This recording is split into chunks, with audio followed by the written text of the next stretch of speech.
What's up, beautiful people? It's your boy Joshua Martin, and as many of you already know, that the Gh5 packs a lot of features in a small form factor, especially with the 4K capabilities. But I do have some features that I want to share with you that might make a whole difference on how you handle your camera and how versatile you can be with your Gh5, or actually any camera, but we'll get to that later on in this video. But let's jump right into it, shall we?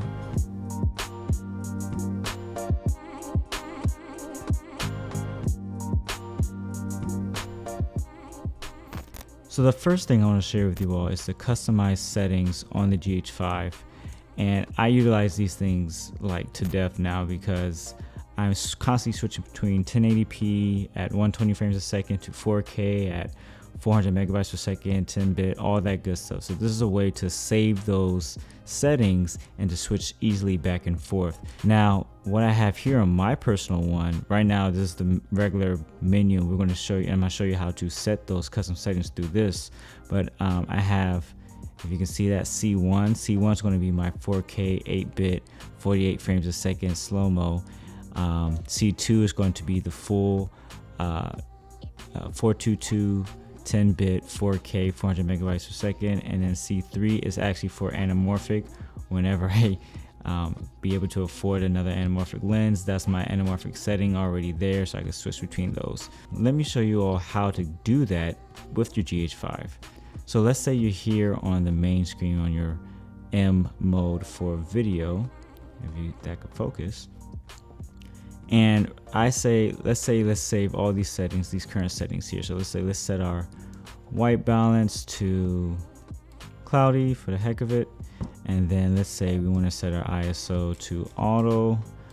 Let's say we'll set Cine D to Vlog. And so we want to save this particular setting, right? So we'll go to our menu button, and then let's go up to the wrench, and then go to custom settings, and we're going to set that to custom setting 1, and let's overwrite that. And it's really just that easy. Let's set up a 1080p, so that was 4K, so let's go all the way up to record quality, and I'm just going to just pick randomly a random setting here. So now we set that to now that's 1080p, and let's make sure our shutter's at 180 degrees. Now let's go back to the menu, let's go back to the ratchet, and let's say that as C2. That's complete. And so now if we switch to C1, we have the Vlog 4K. Let's switch to C2, we should have, 1080p. And really that easy. Let's move on to the next item on the list, which is custom buttons. This is one of my favorite features of the camera, the ability to really remap any of the buttons here on the camera to suit how you shoot. And so quickly I want to run through what I normally use. So for function 3, that is my peaking button, so high, low. Function 5 over here is for my zebras. That's set that accordingly to if either I'm shooting in Cine D or Vlog. Vlog is going to be at 80%. Here for the function 2, I have that for switching between Vlog or Cine D Lite for picture profiles. Very simple. Of course, display, that's just standard. Here I have this for my horizontal, the leveler for the camera. And then a secret button I have here. This is going to be a function that I actually want to talk about next.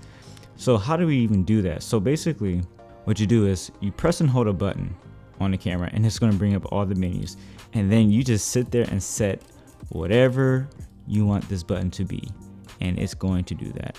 And it's really just that easy, and you can just remap this however you want. You even remap this button here. So basically I have this button be my quick custom menu button, and this goes directly into my personal menu that I have set. Yeah, it's a really great tool to utilize, so you'll know exactly what you need when filming. I always use peaking. I always use switching between Vlog and Cine D. Once you do these custom settings, whatever you save them to and you change them while you're in that custom settings, you have to resave it if you want to have those new settings applied.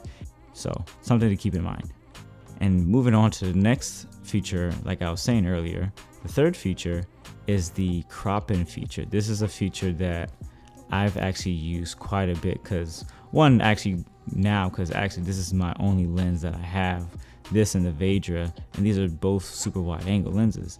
And so this is my 8mm lens, which is a 16 equivalent. But what's cool about this crop in feature, if you press it, it's gonna punch in a little bit more. So instead of 16, I think this acts like a 24mm now. I don't know the exact measurements for it, but let me do that again. So you press it, and I have it set. So look at it, look how much of punching that is. That gives me a whole nother focal length with this lens. And I think that's a really cool feature to have when you're kind of limited or you need a little bit extra punch-in without losing quality. And the quality is really great. I've used this on all of my shoots thus far. And so basically how you access that, I've just, custom map it, hold it down, went to go find the teleconverter. Oops, I just changed it. And then made that my custom button, and I have it right there. So as I'm shooting, I'm pressing that button very easily, very quick. Now, even though I use my GH5 as an example for custom settings, but most, if not all, DSLRs have some way of customizing the layout of your buttons. So I encourage you to go explore like the best. This is a tool, so use this to your full advantage. If you need to customize something for you to shoot better with this, do it. And GH5, 1DX, all camera manufacturers, you should go explore your camera system, explore your menus, get to know your camera a lot better. And I guarantee you that it's going to speed up your own workflow while shooting, and you'll be able to troubleshoot a lot quicker because you know how to use your camera. All right, y'all, until then, make sure to check out the rest of my content on my channel. Make sure to like this video, subscribe if you haven't, and I'll catch you guys on the next one. And also follow me on Instagram where you can find all the behind the scenes and latest posts. So until then, I'll catch you on the next one. Deuces.